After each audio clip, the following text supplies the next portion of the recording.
And that was absolute chaos. We've had all sorts of people being drafted, academy bids flying, clubs passing on academy players, and some bolters and sliders. But ultimately, 18 clubs hoping their decisions are going to set them up for the next 5 to 10 years.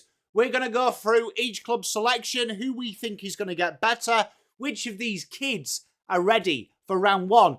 And we're going to look at Hawthorn and Carlton, who just quietly managed to bring in picks as they look ahead to 2026. Let's get into this.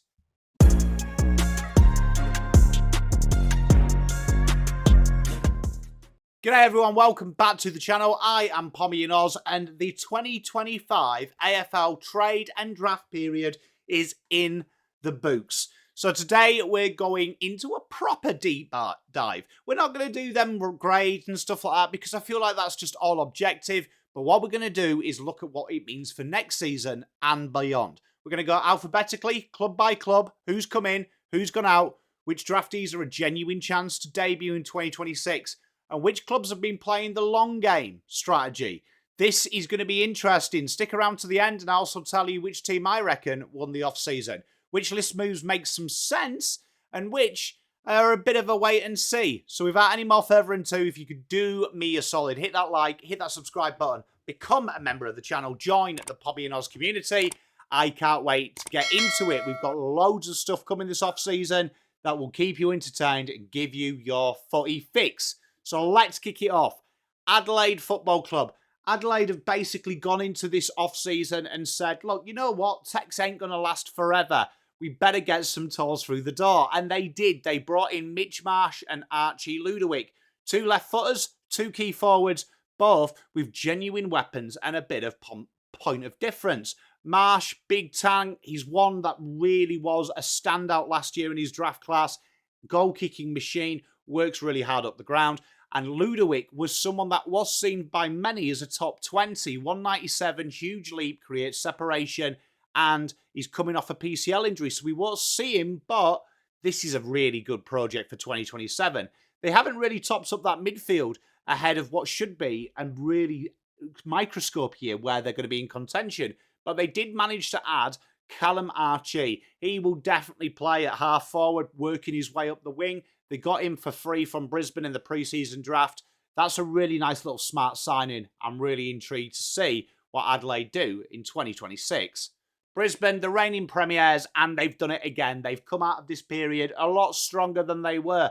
After a terrific trade and free agency period, they brought in Daniel Annable, and there was whispers really that this could be a top 3 pick, and everyone did them a favour. Richmond didn't bid so late. This guy will play in 2026. He's already shown that by playing against men in VFL. He's got a really nice balance of inside and out game. And Brisbane don't need him round one. They just need him to be there and ready to take his opportunity. They also went and poached some other players. Kobe Evans is a strong-bodied player that can play up and down the ground. And they got Cody Curtin, a genuine key position unit. Now, I've got a sneaky feeling that he ends up as a defender moving forward. But incredible in the air. And then they went Taj Hayes. The winger out at Southport has been absolutely sensational in State League football, and that mature age seems to work. Add that to Oscar Allen, Sam Draper, they've quietly got better, and they're going to be very hard to beat and stop them going for 3 in a row.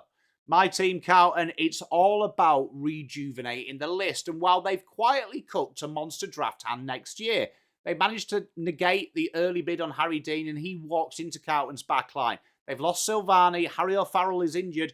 This guy here at 193, and he will grow, reads the ball incredibly well in the air, but more importantly, hits targets.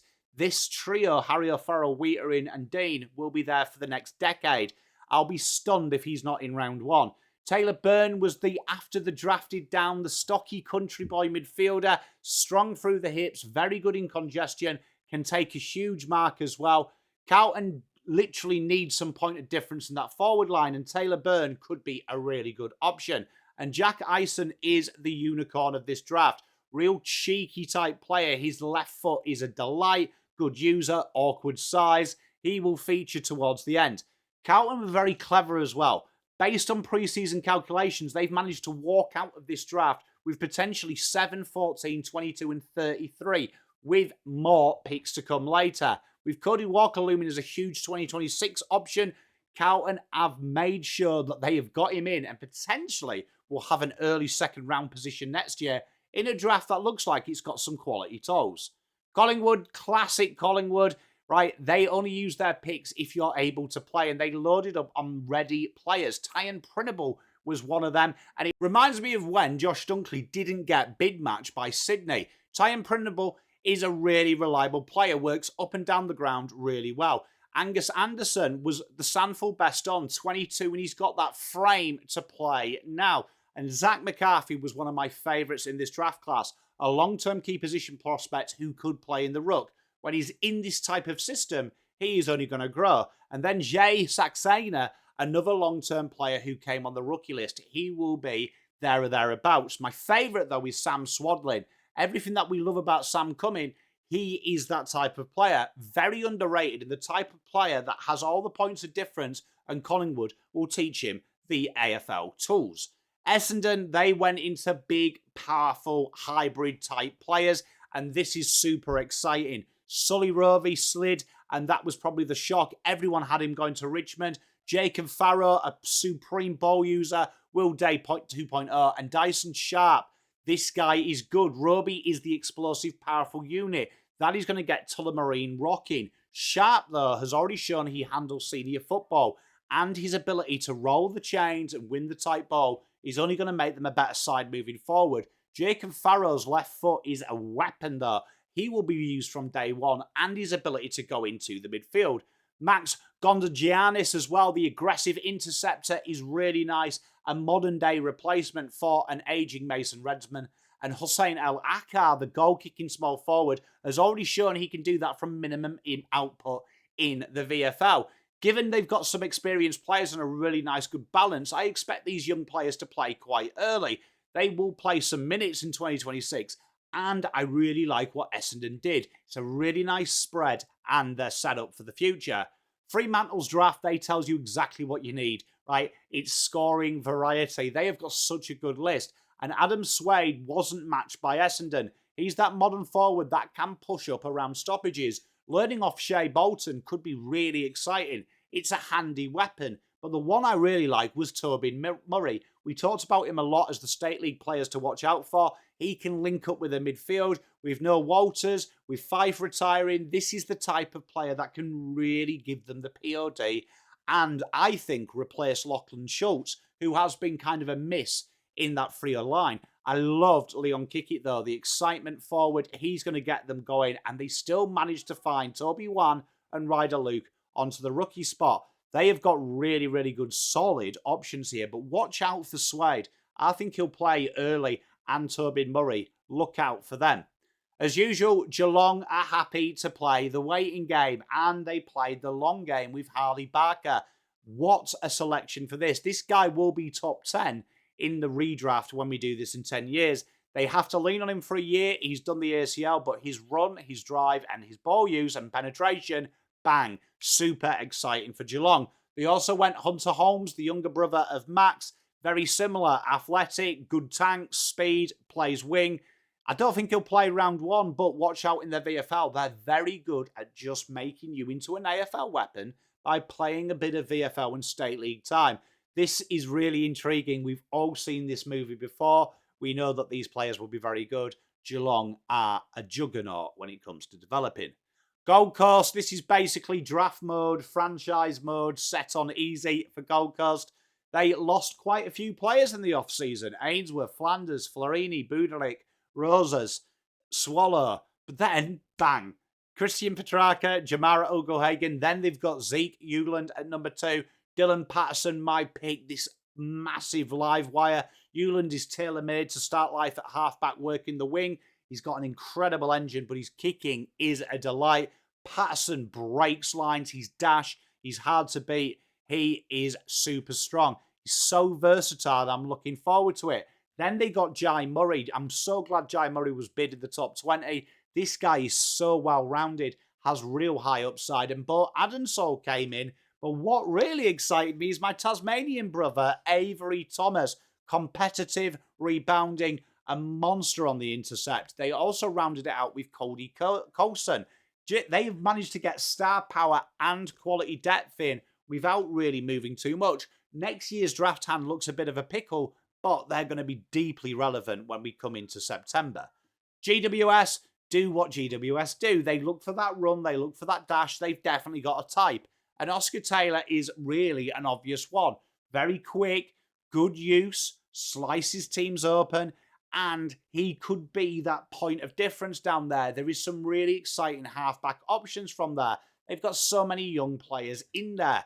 This could be really intriguing, but the one that I really did laugh at, because it is such a GWS pick, is Finn Davies. Incredibly raw, but an incredible high upside. Works hard two ways. He has got that nice athletic profile.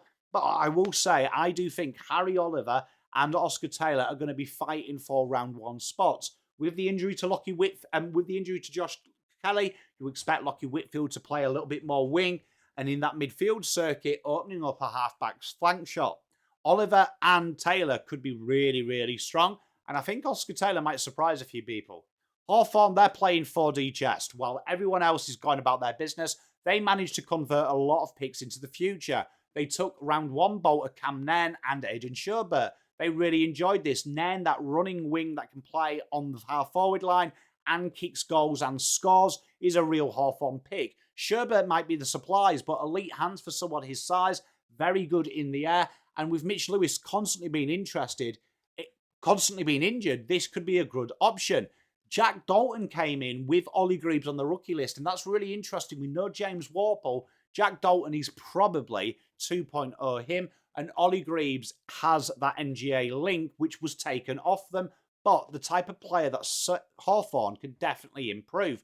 Matt Leray is a really surprise one. I love his width, I love his work, I love his marking, and I love his defensive craft, and this is really intriguing because they've got a lot of types of these Leray players that can play halfback in midfield who are very damaging. An incredibly good draft period from Hawthorn. Melbourne doing what it says. They have totally changed their outlook. Oliver went, Petrarca went, but they brought in Steele for a little bit of maturity. CJ, Brody, Max Heath, and then the young ones are really exciting. This is going to be a new slingshot game style with Stephen King. Xavier Taylor is the one that I am really excited about. Tough, combative, can lock down, but he can launch and really change that Demon's identity from slow and contested to modern day dynamic. Latrell Pickett is an absolute chaos merchant who is going to kick some big snags. Tom Matthews is really intriguing. Had his injury interruptions, but was really strong in state league form. So this is a really good long term. And he's Bailey Humphrey's best mate. Is this a sign? Riley Only really intrigued me because I call him baby Marcus Bontempelli, and he's got all the traits, and it's a nice slow burn, learning off Viney, learning off some exciting players. I think he could be a real steal. And Kalani White is that slow burn, learning off the best ruckman of all time in Max King. I like this draft from them. North Melbourne, they didn't exactly go the way we thought, but they did get some really exciting talent through the door. That trade early made us all wonder, but they got Lockie Doverston now. Think Nick Watson, he came in and kicked goals straight away. Suddenly pairing him with Paul Curtis, boy oh boy, you've got a lot of goals there. The one I really liked is Blake Threadgold though. No-nonsense key defender who plays tall, who's really strong at his ability, competes, brings it to ground. Aerially really strong, but also a very neat user. I really like that combination with Toby Pink. Suddenly that backline really is bearing a bit of fruit. Add Charlie Comden doing what Charlie Comden does down the back. Suddenly I really like North's makeup. And Hugo Makunda, crafty, tough, a little bit diverse. I really like what he did. And suddenly that trade they did for Whitlock looks really strong. Doverston, Threadgold and Makunda is a very tidy return. And North Melbourne did very well. Port basically went for the Tim Tams and the sandwiches. They didn't really go that way. They didn't take any picks in the draft night, and this was a surprise. But they did take Jack Watkins in the rookie draft. Sandfeld BNF, absolute two-way runner, the type of player that maybe we're seeing Josh Carr say that we need to be a more run and stun side. It's really intriguing. They did also help their Arsenal out next year. They've got Dougie Cochran, now an NGA, and this could be really intriguing. He is an incredibly dynamic player. Think Zeke Uwland with a little bit of Harley Reid, so that's a really good acquisition. they're a wait and see. They've got quite a few train-ons, namely Jaden Stevenson, so they're not quite finished yet, but an intriguing position that Port kind of sent a message with that Watkins pick. Richmond are that team that just have done so well last year that this year was kind of a throw at the stumps. Sam Cumming and Sam Grill, two genuine modern-day athletes. Sam Cumming paired up with Lawler is so exciting. Two-way mid who hurts you going forward. He finds ways to pop up on the scoreboard. A score involvement machine. And Sam Grill, halfback who can play wing, an absolute pace merchant. That is super exciting. Richmond are reinventing the way we play the game. You can see it already. Zane Pweka, though, is someone who is energetic. He's a bit like Seth Campbell in that role that he's a pain in the bum, but he plays really hard. But I did like the Noah Roberts-Thompson. He's very athletic. He's very strong. He works in and under. He's a very hard player. A lot of these players will get minutes. Sam Cumming and Sam Grill, I think, will start almost round one. Look out for them. A really nice area for them. St Kilda, they did most of their work in free agency and they've gone really hard, but they did push the boat out. Charlie Banfield coming in because West Coast forgot about picks is really intriguing. They didn't free up enough list spots and St Kilda pounced. And I really like the way that he plays. He works high up the ground for a small forward, can play in the midfield as well. He's got some nice traits, but the one that I really do like is Kai Fincher. He was really strong when he played in the VFL, dominating at times, can play down the back, moved into the midfield, is really strong. Outside of that, they just did the basics, really. They relisted Ryan Burns, which is nice. He's a cult hero. But that free agency is where we're looking at. TDK, Sam Flanders, Liam Ryan, Jack Silvani. They've put a lot of investment in there. It's not really about kids for them. It's about what they've brought in that's ready. But if they can get something going from Banfield and Kai Fincher, look out. Sydney, their off-season was all about converting and getting a little bit of injection in. And even though they matched on Harry Carl, he's got huge high upside. The bid probably came in a lot earlier when they won. But this guy is that modern-day Sydney type player. He walks in there with a little bit of swagger, hits the ground running. He will play early doors. But Jevan Philippou is really intriguing. Strong through the court, very like his brother. This is such a Sydney pick. But Billy Cootie, the Norwood best and fairest former VFL player, finally gets his shot. And his ability to kick goals from midfield is huge. That is something that Sydney admire, and they've got such a good ability of taking these mature ages. Max King came in, the medium forward that can play in the midfield. He's going to be learning off some really good superstars. Add that to Rozov, Jai Sarong and Kerner. They've gone quite aggressive, particularly mid-forward half. This is going to be really intriguing what this looks like long-term, but I think Sydney have done very well with that Arsenal that they had. West Coast, now this is really intriguing because I find that this separates West Coast fans. Now, Willem Duursma is brilliant and Cooper Duff-Tytler. They went the two best players in the pool. Crazy athletic is Duursma. He can play everywhere. I think he'll start on the wing. Real nice areas there. And Duff-Tytler, I think, plays round one as well. Playing at the forward line, pinch hitting in there. Suddenly that's really exciting. But it was what they did in the draft that I liked. I love the fact they made Carlton pay early. Gold Coast as well with Jai Murray, Bo Adenshaw and Zeke Uwland. Josh Lindsay, though, for me, is the pick of the bunch. Absolutely the best kick in the draft. And the fact now they've got Tom McCarthy and Josh Lindsay, they're a danger from the back line. And they're going to be under the cosh very early. But they have two tools that can really hurt you. They chose to prioritise Tyler Williams over Kobe Evans and Charlie Banfield. They didn't cut the list deep enough, which maybe is a problem. But I feel like they could have really exploited them rookie concessions. But Tyler Williams is a top-end player. Should be a top 20. So really, they've come out of this with 4 top 20 picks. So I'd ask Eagles fans to look at how much we glazed Richmond last year and give the same glaze to you. This is a wait and see for me. The Dogs, they went where they always do. High upside tolls, rebounding players. And Lockie Carmichael, the bid wasn't matched from Sydney. This guy is a ball accumulator on the back line. This is a really nice little thing here because we don't think they've had that since JJ. And I think that players like Bailey Dale are going to play high up the ground. The surprise was Louis Emmett. Genuine swingman that can play down the back and forward and ruck. This is going to be really intriguing, but I really like the Will Darcy. Another Darcy in there. Bookends of Darcy. He's a slow burn. He won't play in probably the first couple of years, but this is really intriguing. Carmichael, though, I think, plays day one. They've used JJ in weird positions. I think that Carmichael will slot in at the halfback line, allowing Bailey Dale to play a more midfield permanent role. Look out for that one. I really did like doggies. They just quietly did their business. So that's every club done. You're all caught up to date. Some teams have gone all in on kids. Some teams have traded around. Some people have been shrewd. But a lot of teams here have got a real defined strategy. Let me know in the comments, who do you think won the off-season? For me, I thought the best off-season was Essendon. I thought they were terrific with what they did. I think they played the game really hard. And it's going to be intriguing if this new age Essendon, it's definitely a new methodology, will work. I am also intrigued by Carlton. I know a lot of people have not understood the maths quite clearly, but bringing in them top quality picks, I think they're going to have a real shoot at the draft next year. Cody Walker and maybe a couple of top players in the top 30. That's going to be a storyline worth visiting. And Hawthorn, I don't know how they managed to trick teams into giving them late picks. That was quite intriguing. Hawthorn did pretty well as well. See you soon. Make sure you hit that like and subscribe button. Loads of content taking you into the off-season. See you soon. Pommy out. Spent all my life holding all of it closely.